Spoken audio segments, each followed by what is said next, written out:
Okay, Ron. welcome to Tu B'Av, everybody. This is so wonderful that we can celebrate a happy event that is the bookend for Tisha B'Av. And so we go from sad times, mournful times, to a time of great joy tonight. And the 15th of Av, Tu B'Av, is an ancient and a modern holiday. So it originally was a joyous day in post-biblical times, and it served as a matchmaking day. Someone called it a Sadie Hawkins day, and I like that, for unmarried women in the Second Temple period before the fall of the Second Temple, which was in the year 70 CE. And Tu B'Av, I remember when no one even would commemorate or celebrate Tu B'Av or even knew what Tu B'Av was, but I had the pleasure of working for 7 years in the Jewish Education Association here at the local federation. And it was then that I learned about Tu B'Av, because we would always order like special cookies and cupcakes, and we did a nice celebration for the staff at that time. So Tu B'Av was really unnoticed for a long time, but it's been rejuvenated, especially in the modern state of Israel.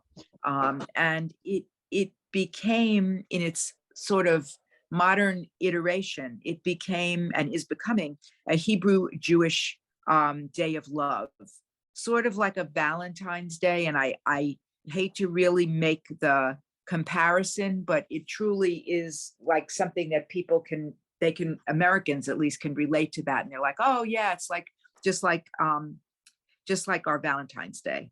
So with that little bit of introduction, I wanted to go to our texts and look at the first text with you, which is lovely, and it's by Rabbi Jill Hammer, who is an incredible scholar and teacher, and ask if someone, I can't see you because my screen is, it only has one box on it now, but if someone would like to read this. I'll read. Go ahead, thank you. Since I studied with her, Tu B'Av is an unlikely day of joy, coming as it does in a season of sadness. In its essence, Tu B'Av is a hinge between the time of mourning and the time of gladness, between the pathos of reaping and the celebration of harvest. It is a door opening from death back into life. Tu B'Av is a day of rebirth, when the cut down stem yields the ripe, sweet fruit. Thank you very much. That was so beautifully read. And our question for you is, what are some ways you can prepare to leave the season of mourning and enter a joyous new year? Because I think this is like the therapist in me speaking, that you can't just exit one and switch right over to the other, that there needs to be a transition, there needs to be a sort of a gradual continuum, that it needs to have a process to do it honor. So that's my personal bias. But what are some of the ways you can prepare to leave the season of mourning and enter a joyous new year? Because remember, Tisha B'Av is not just one day that's a season of mourning, that's a day of mourning, but it's preceded by the weeks prior to, and then culminating on the day of. So anybody that would like to offer a thought or a part of a thought, and we can take it further together, please go ahead. And I'll give you like a sort of a prodding. You know, when we sit Shiva, and it's a very sad time of mourning, right? And it goes through a period of time, and then we transition back into regular life. You know, we might go back to work after that week, and we go through a period of months where we transition. So I did see a hand up. And niece. Wait. Okay, and thank you. You know what? And I have my glasses on. It's just that the writing is too small. Please go ahead. That's okay. That's okay. So one way that I transitioned from Tisha B'Av Sunday, moving on to Tu B'Av on Friday, is that I went for a walk. I went outside. It was really, really, really, really, really hot and yucky in New Jersey. It is dreadful. So it was a very quick walk, but you know, listen to some music. I'm preparing a worship service on Tu B'Av Friday for my congregation. You know, trying to feel the love from all that lamenting that I did on Sunday. Thank you very much. I can appreciate that all around in many levels. Anyone else have a thought on how you can transition? Francine and then Norma. Yes, I did something I haven't done in a while. I bought peaches and nectarines, which I buy them anyway, but what I did with them this time is something I haven't done. I cooked them and then I chilled them. And I seasoned them with cinnamon, and then I took some of my herbs that I have in pots outside, basil, and even I had tarragon, I put that in, and a little honey. And oh my gosh, just the fruits reminded me of the fruits of the season and the joy that they bring me and anyone who likes them. And this special dish, you know, the coldness was, and with the coldness seemed to enhance the sweetness. Oh, wow. Do you have a recipe you could send us? I could, it's just very easy, really. Said That's she who is sitting here on my counter with a bag of peaches and a bag of nectarines that my husband bought at Trader Joe's. And I could do something actually with them. Yay, that's a wonderful thing that you did. Yeah. Wow, Yeah. excellent. And Norma, Okay. For can the you follow-up top that, email, Norma? Send that to me for the follow-up email. We're on the other end of the spectrum. On Friday, we brought in a homeless girl to live in our house who ran away from a very volatile, violent situation in the middle of the night. And we had her stay at our home.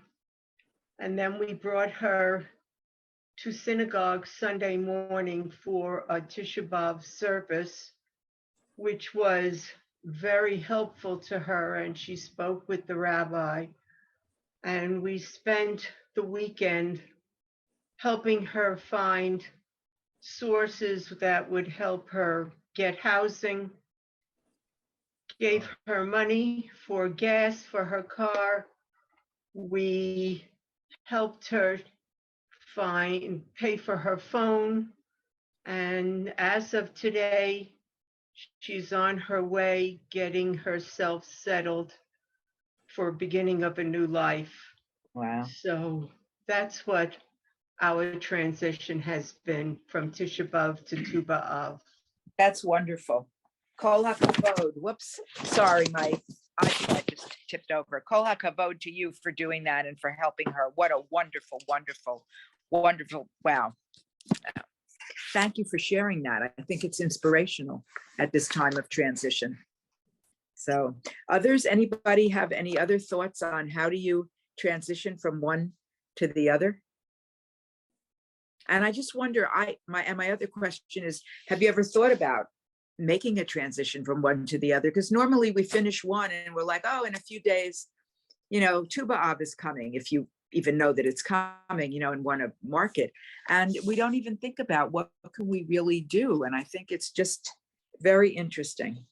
So, Stephen, do I see your hand? Go for it. Yeah. Over 60 years ago, I lost a very close boyhood friend of mine. And my rabbi taught me between the mourning period and coming out of it, think of it as a bridge of life without any tolls. Without any stopping, you know, just keep walking over the bridge. And that has always been with me all my life, basically. I just want to bring that. Thank you very much. That's a beautiful sharing. Thank you so much for that. So if we have no other thoughts, we can tackle our next text. Let me just get myself in order now that everything has fallen that I had. I have to just reorganize myself. Okay, thank you, Nina. So there's no way to know exactly, let's see. Oh, We want to, wait, do we we have have our something- music? We have a Yeah. treat first, yes. Yes, we have our special treat for everybody. Oh, my goodness. Yes. Okay. So these are the words in English. We might want to take a look at them before we share the music with you. I also want to point out when we do get to the music, she's singing it in Hebrew. I know a lot of you would speak Hebrew. So it's Dodi li Vanilo Haroeh Bashoshanim, because he's a shepherd, but she says Haroah, which I think in Ah, 1960 was very, she's very women's lib. So aha. if someone wants to read the English words so we can remember them as we hear the I'll Hebrew. read it. I'll read it. Thank you. My beloved is mine and I am his. The shepherd, sorry. Okay, the beloved is mine and I am his. The shepherd grazing his flock among the lilies. Who is this rising up from the desert? Who is she rising up? Perfumed with myrrh and frankincense. Myrrh and frankincense. You have captured my heart, my sister, my bride. You have captured my heart, my bride. Awaken, north wind, and come, south wind. Thank you, Francine. That was beautifully read. And I love the pictures. Beautiful too, Nina. Oh, thanks. Okay, now I'm going to get us the actual video. Oh, wait, hold on. I have to share it, don't I? Okay.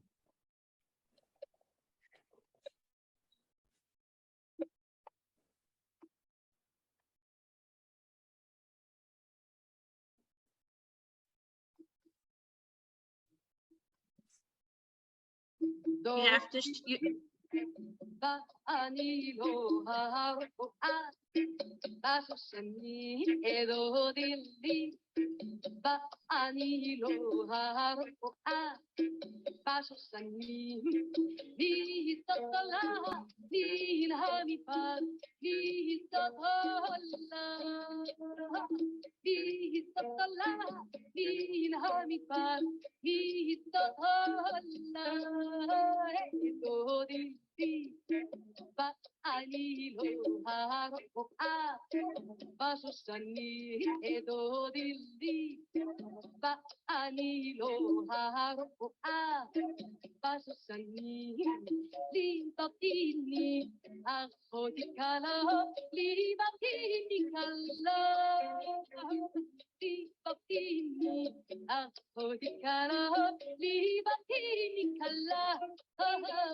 Everybody can unmute now. Lovely, just lovely. I really think so beautiful. Any comments just on the song and the lyrics, you know, the words of the song? Anybody? The words are beautiful. It's a poem. It's just beautiful. Anybody else? I particularly like this recording because I felt like it had the flavor of like early Israel. And that always strikes a chord with me because my parents were big Zionists. Yeah, this really beautiful. Lori, go ahead. I was just going to say, Nina, when you get a chance to send out the the update the next day, will you send us the link, or will you at least send who that is so we can find that again? That was very beautiful. I think I can actually attach the recording because I downloaded it. But only if we get that recipe for the Oh, we're Whatever you holding it hostage. Yeah. So, oh, I'm you ladies are jealous too I much. can't eat summer fruits. Right, that's right. I'm only glad we were muted because I was singing along with it. So So was I, so was I. So we know that there's no way to know exactly when Tu B'Av dates from. It is post-biblical. The first time it's mentioned is in the Mishnah, which is 2nd century. And it is Rabbi Shimon ben Gamliel who references it, and we're going to show you his quote in the next text so that it would be like he is here in the workshop with us. Not looking like that, of course, but text 2, if somebody would like to read who hasn't read yet, please feel free to go ahead. I can read if you want. Thank you. There were no better, happier days for the people of Israel than the 15th of Av and Yom Kippur, since on these days the daughters of Israel / Jerusalem go out dressed in white and dance in the vineyards. What were they saying? Young man, consider whom you choose to be your wife. So it's a lovely picture. She's out in the field. I like her hat particularly. I think it's very, very cool. But notice that it says that there were no better or happier days for the people of Israel than the 15th of Av and Yom Kippur, since on these days the daughters of Israel, Jerusalem, go out dressed in white and so forth. What do you think about the pairing of these 2 days together in this particular text quote? I don't understand it. I don't understand the comparison. Well, on Yom Kippur, you wear white, and on Tish B'Av, you wear white. Yeah. But So I you're- don't see, yeah. I'm sorry, Rabbi. I don't see Yom Kippur as a happy, joyous, go out and dance day. So Yeah, that's why, like Fran, I don't get it. But Yom Kippur is a fast of white. It's not a mourning per se. It's a white fast. It's not a black fast. It's not a fast of death. It's a fast of life, really. I mean, it's a fast of rebirth and turning into new places and new paths and eradicating the old and moving forward with a clean slate.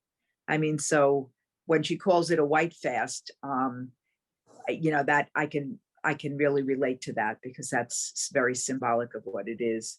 But other people have a thought on that? Thank you, Norma. That was very informative, I think.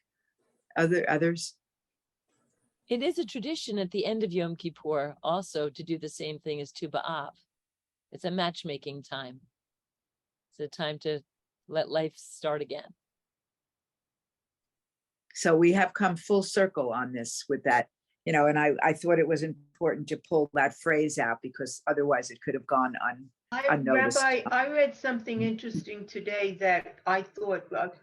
They said that the women went out in borrowed clothes so that the poor girls would not feel self-conscious. Okay. Where the rich girls, and I never heard that before. I thought Yeah. that was super. Yeah, so there's no class divide on this day. Everyone is sort of equalized when they go out to look for their mate, to see who they can find. And it's true. I mean, that's one of the teachings about it that you learn, that they go out in borrowed clothing. So anybody else? Before we ask the question, and the question is a simple question. How did you meet your partner?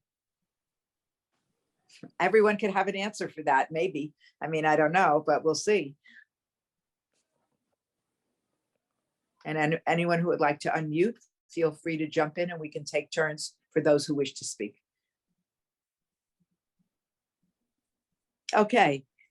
And he's, Well, I met my second husband in 1977 when I was 14 and he was 16 at URJ Kutz Camp in Warwick, New York. And we got married July 8th, 2007, one day after our 30th camp reunion from Torah Corps. Oh, that's sweet. that's a great story. Thank you for sharing that. Anybody else? How did you meet your partner? Ellie, you're unmuted. Did you want to talk? Oh, I hadn't thought about it, but I could if if you wanted to. I was recently divorced, and my husband had recently been widowed with a 7 and a 9-year-old. And a mutual friend set us up. And 10 months later, I think it's 10 months later, we got married. And 14 months later, I legally adopted his 2 children. And 3 years after that, we had another child. And yesterday we celebrated our 40th anniversary. How lovely. That's lovely. Thank you for sharing that story. Thank you. Who else has a tale to share? Anybody that would like to? I'll jump in because Okay, it's go such a for it, Lori. and as soon as you asked the question, I immediately smiled. So the year after I got divorced, I proceeded to date quite a lot of people, and I would date one person for a year, and then I would break up because it was just too scary. And I did this for, gosh, probably close to 7, 8 years. And as soon as I broke up the last previous time, one of my Hadassah friends said to me, I know the perfect woman for you. And the thing is, and I've been dating women, and the thing about that is you've been dating the wrong people. This is the perfect woman. And so I thought, well, Hadassah recommendation, what could be bad? And so we actually dated for about a year, the 2 of us, and now we're married. And so we dated for a year. And at that 1-year period, we both said to each other, I think I need counseling because this seems more serious, and I was prepared to break up. And that was the conversation we both had.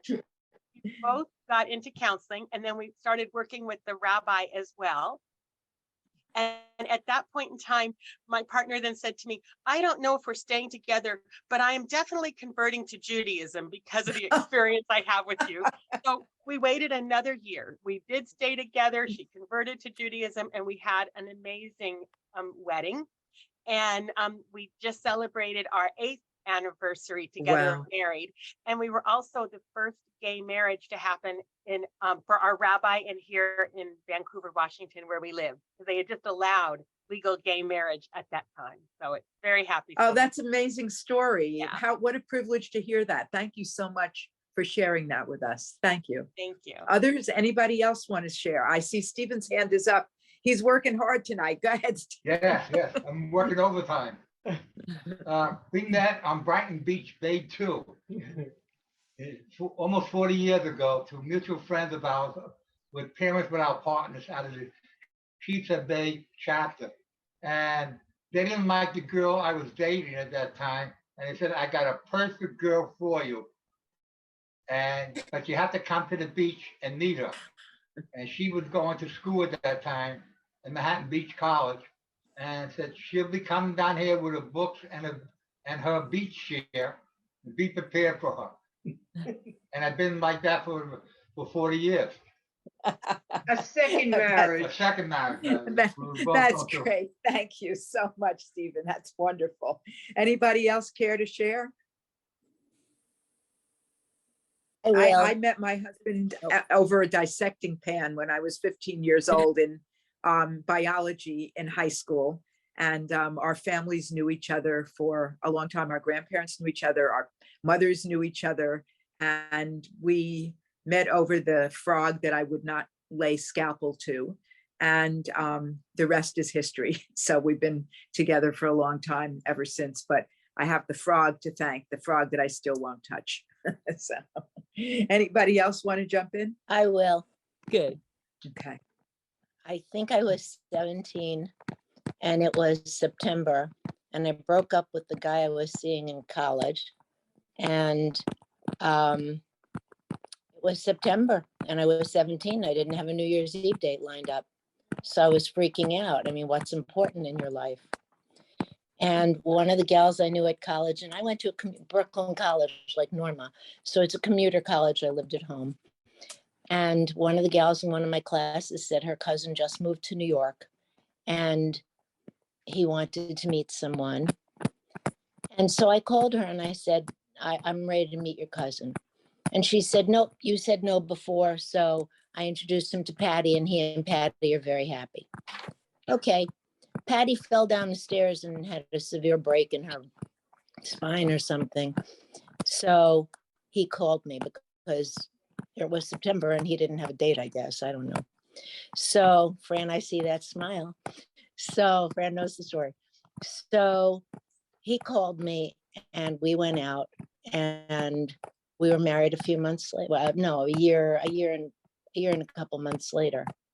So, I mean, when you're 17, you don't have maybe I was 18, I can't recall.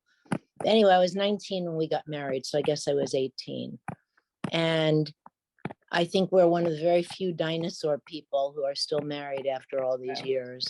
Well, So that's my story. thank you. So my question is, do the people who shared and anyone else that wants to, do you think you were destined to be with that person?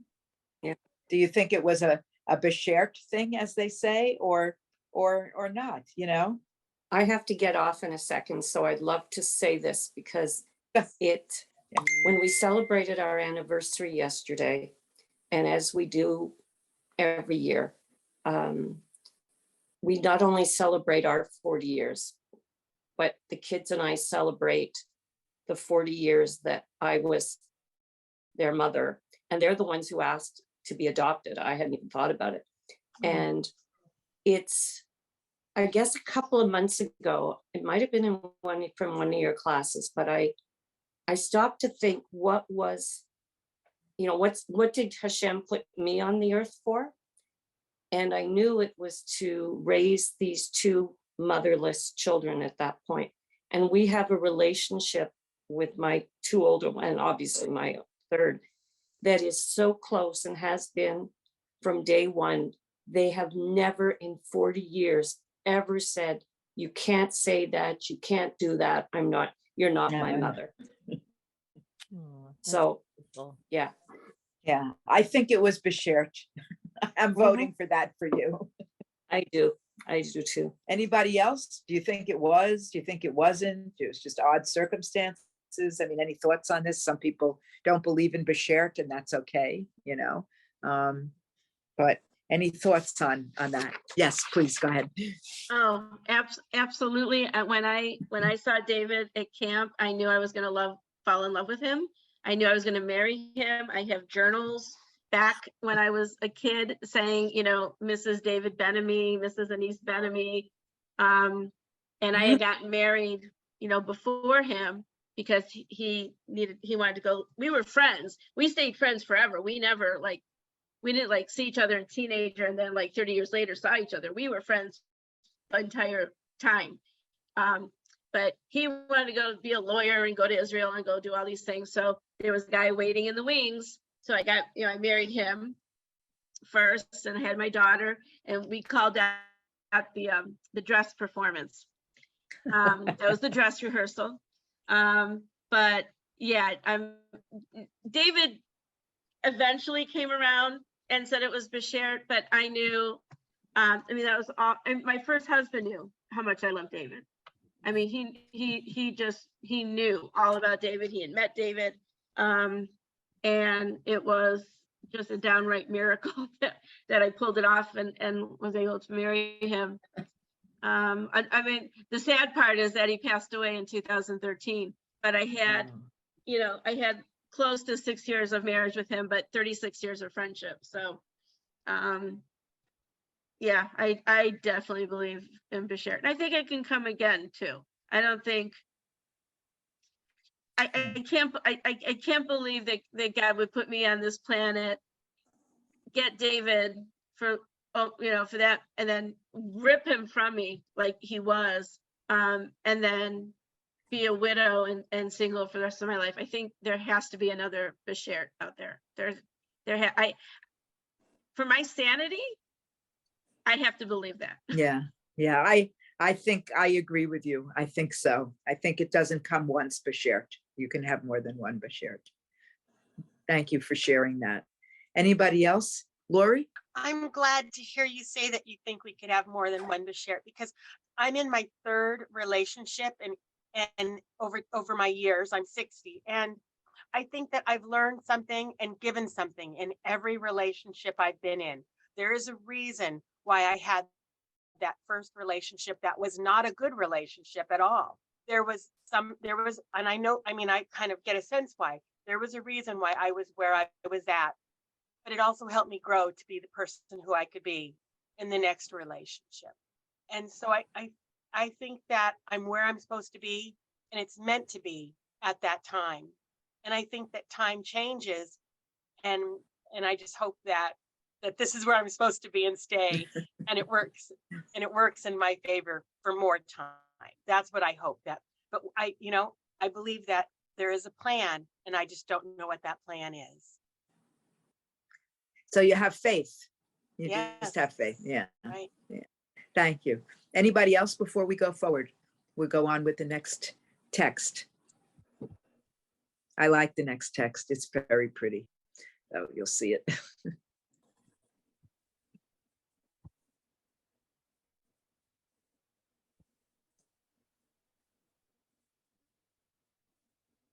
Okay, there we go. With text 3, let's just work with Lord Rabbi Jonathan Sacks, who says, love transforms us. It makes us beautiful in the eyes of those who love us. It makes us real. God bless Lord Rabbi Jonathan Sacks. May he rest in peace. And we have text 4 along with it, Rabbi Harold Kushner. If a person has known love, has felt and given love, that person's life has made a difference. And these two we put together, and we have some questions about them. And the first one is, in what ways have you seen love transform either yourself or somebody else? Doesn't have to be you personally, but maybe you've observed in, knowing other people or in other relationships that love is transformative. And perhaps you share. Okay, Lori, please. I think this takes us beyond love within a partner, but also love to children, love to community. And I think both of those are beautiful, because it's that love and connection that really helps us grow. And so I really like both of those quotes. So thank you. Anybody else?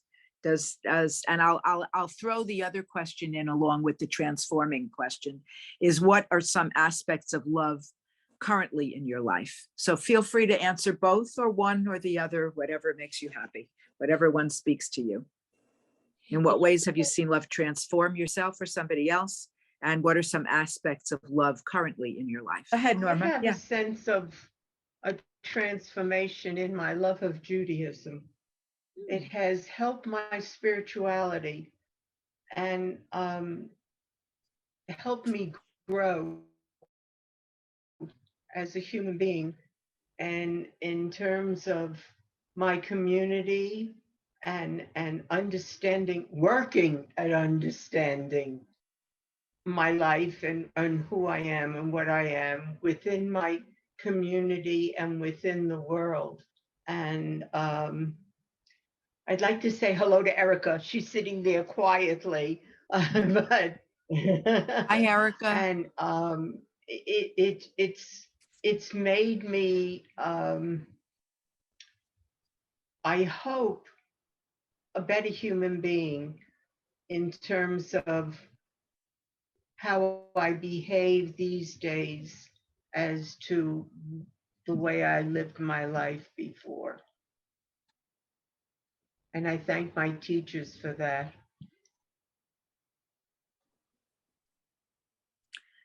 That's very interesting what you said, because I was thinking, and I once did a program at a local synagogue, and I was talking about my diaries of my my marriage and my commitment.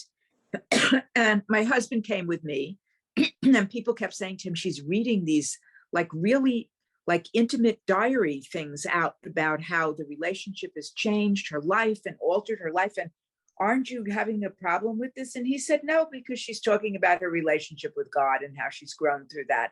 And people just looked at him and went, whoa, really? I mean, everybody was so shocked. And I was, like at that point, not a rabbi. I was studying, I was working in the Jewish education field, but I had like bared my heart. I put it out in these journal entries that I had used for Shavuot, and we were studying the evolution and how people change through these committed relationships.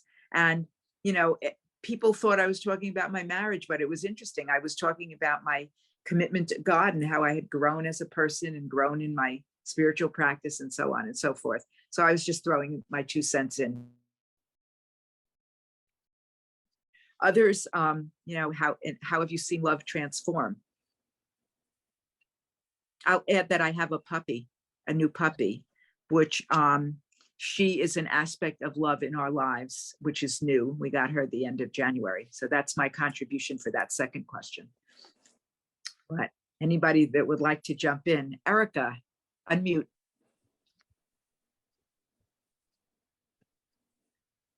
We need to unmute you. You need to unmute. There.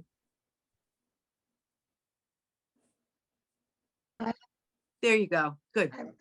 I'm trying to grow spiritually, but I'm right now in rehab, and I'm soon ready to go home. I had a replacement, and which was what I always felt very healthy, and all of a sudden things changed. So, but I'm fine. But I'm just sort of. This is all new experience for me, and I'm a little anxious because I'm trying to go home and see how I can function. So forgive me for kind of listening, but I'm trying to grow through this, as I say. So thank you, Erica. And we send you refuah shlema. We hope that you recover and go home really quick so that you can continue to be with us at all of these programs that you come to all the time. Right. That's why I haven't been here, really. Thank you. Yeah, we've missed you, and I've wondered actually where you were. And so I was relieved when I saw you sign on tonight. And I knew you weren't home because I saw a nurse or somebody behind you at one point, and I was wondering where you were. So thank you for telling us. Thank you. And it's so good to see you. Thank you. Anybody else like to share as well? For how have you seen love transform yourself or somebody else? And what aspects of love do you have in your lives currently? Do you have any hobbies that you love, or any projects that you're working on? Or, I know Lori is a quilter, and I'm wondering if you have a love project you're working on now, because I love your quilting. I actually just finished a quilt that made me just absolutely joyous to do. It was given to me as a mystery quilt, and you had to read the story, and then they would send you the clue every month. Aye. And then you did the pattern. And wow. the quilt was sent to me by my stepson and my daughter-in-law, and that they've just got married, I want to say 3 years ago. And it is so wonderful to have that kind of experience where I've never had children, and then I marry someone and there's a young man in my life. And then, of course, he marries this wonderful woman. And so I'm very excited for the quilt that they gave me. And there's passion of what I love doing, but it's connected to the people that gave it to me. Thank you for sharing. And I know some people maybe like me, I'm passionate and love photography, and that's a love in my life that is very wonderful. I mean, do people have things that you do that you love, because that's having a love relationship in your life. If you love something you do and you're passionate about it. Of course, Judaism is my number one passion, but I figured I'd step into the photography and my puppy realm so that I could be secular for a moment, like everybody else might have just, other things that are not religion based. So any thoughts on things? Yes, Anise. So my mother doesn't think that this is fun. She says, you have to have fun. But I love going to conventions and conferences, and I'm at one right now in East Brunswick near Rutgers University.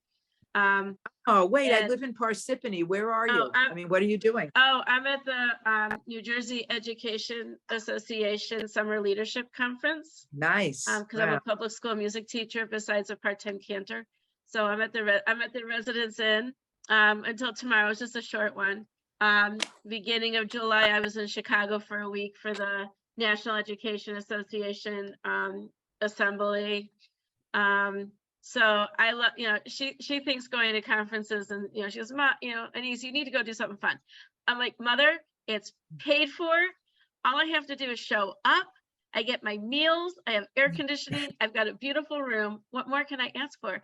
And I'm with people and I'm learning. And I'm like a forever lifelong learner. So, and whatever I learn in my secular life, there's always a way I can move it into my sacred life.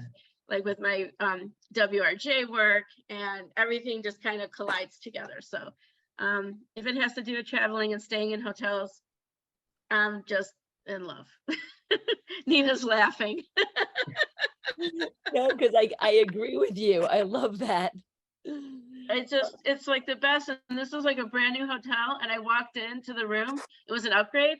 And I was like, oh my God, I am like moving in. This is like, I have never seen a room like this in like forever. It's like so European, but like, it's got like a full freaking kitchen. I mean, I'm like, oh my God. So I'm, it's really, again, hot and disgustingly humid. But it's just beautiful. And I'm glad, Rabbi, that you brought this up because I've been feeling a little sad lately. And yeah, these things, you can find love in them. They don't have to be with people. You can love what you do, and it doesn't care, and it doesn't matter what your mother says. Don't tell my kids that. or my daughter. Oh, that's so funny. Does anyone else have a sharing? That was a great one. Norma, go ahead. I love crocheting kippah for clergymen that I love. And I do mixed media paintings with beadwork with acrylics and beading and metallic inks. And Wow. that kind of is my sanity. I started that during COVID, or picked it up. I had been painting years ago, but during COVID, I started it again. And I then model my paintings after the people I give them to, and pick out the characteristics and match them to the people that I give them. Oh, wow. Oh, that's spectacular. What a great passion. Really. And how unusual. I don't think there are that many people that do that like that. That's amazing. I love hearing it. I don't keep the paintings, I give them away. Yeah. But that's part of the passion, I think. The way is I don't finding the keep the people and- kippahs, I give them away. Yeah, that's great. Do other people have other things they love? Are we back to you, Anise? Yeah. Oh, whoops, you're muted though. Just to mute myself. Just what Norma said. When I'm going to retire like in 5 years, and I think I'm taking a painting because we did this paint night, and they gave us this little pot thing. Is that a planter? It's like a planter thing, but we painted. But I kill plants, so I can't put plants in here. But I'm going to use it at school for like pens and pencils. But I love painting. Like I can't paint worth anything, but like these people that I'm painting with every once in a while, they bring out like such nice things for me. And like Norma reminded me of that, because it's like, I might have like a new hobby soon. Yeah, it's very interesting. I, who have a black thumb, so I can empathize with you, and have had a history of having a black thumb for my entire life, have decided during COVID last year and now this year that I need to be around like plants. I need to be around something that's going to make things beautiful. So on our patio this year, we put in flowers, like a whole bunch of big flower pots and herbs and, stuff. And they're growing and they're like doing really well. And it's just so beautiful to look at them because like watering them is my passion and cutting off the dead heads and all of that. And I get to do that every day. And I talk to them. How are you doing today? You must be really hot in the sun. It's a good thing no one hears me because my neighbors don't come out on their patio too often. So it's not like they think there's a lunatic living next door, And I talk to the dog as I go around, because she's my other passion. And it's just very interesting what things you develop when you can't have access to your other things. I can't have access to the normal things that I would do because I'm more isolated. So what other access points can we find? And then when we find them, how do they evolve into becoming important relationships in our lives? And then maybe things that we truly develop a love for. And so, I wonder if anyone has traveled that continuum through this period of, years and other years, not just during the COVID, but at other times. And what processes you might have found and what did you learn about yourselves? Lori. So I have a small backyard, but I've been planting tomatoes, and I love talking to my tomatoes, and I go out there and I stake them up. But one of the connections I have with my very small garden is when I was a kid, we would go visit my Bubby and Papa who lived in San Diego. And my Papa had an amazing garden. And I remember I must have been 10 or 11. And we planted a row of carrots. Maybe I was a little bit younger. And we planted the seeds. And the very next day we went out and Papa said, come look, the carrots have grown. And what that man did was put a carrot. And my brother and I harvested the carrots, and miracle and overnight growth, right? But so we were little kids at the time that was happening. And I just remember being connected so much. So when I garden and I'm out there enjoying my tomatoes and now strawberries, it connects me back to my childhood and it connects me back to my grandparents. Right?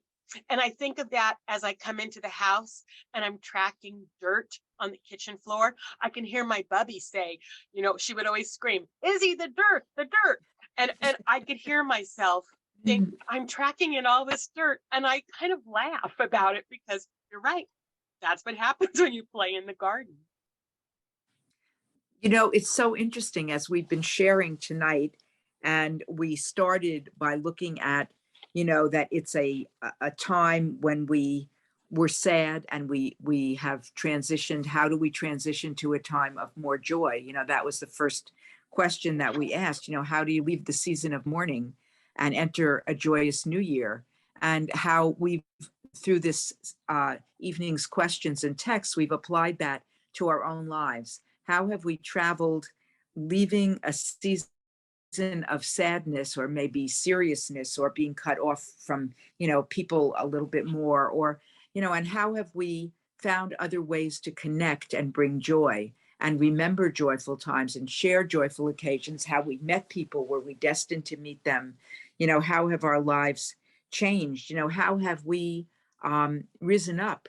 As the Jewish people always do, they always rise up from the low points to come to higher points. And I think we've had the pleasure of traveling that journey tonight, and everyone on the call who has shared has really given over a lot of teaching to the rest of us, and we've learned a lot about traveling. So, I just wanted to make a closing remark from my point of view, which is that may everyone here and all that we know and those in the world, but everyone, but particularly those who have come tonight, be blessed on their journeys. May you be blessed on your journeys as you travel different times and roads in your lives, from sadder, lower places to making them and helping create from those low places opportunities for joy and celebration. Amen. And Amen.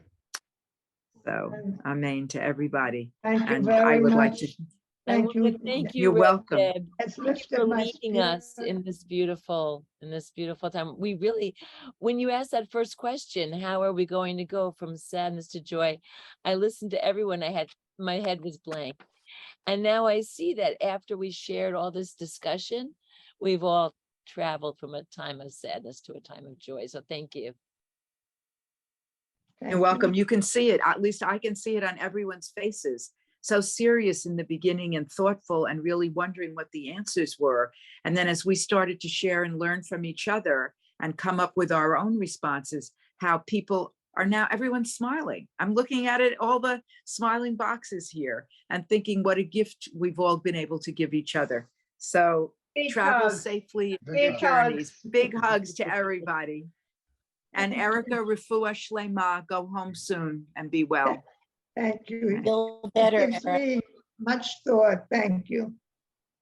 Thank you for being here, everybody. Bye-bye. Good night. Thank you. Night.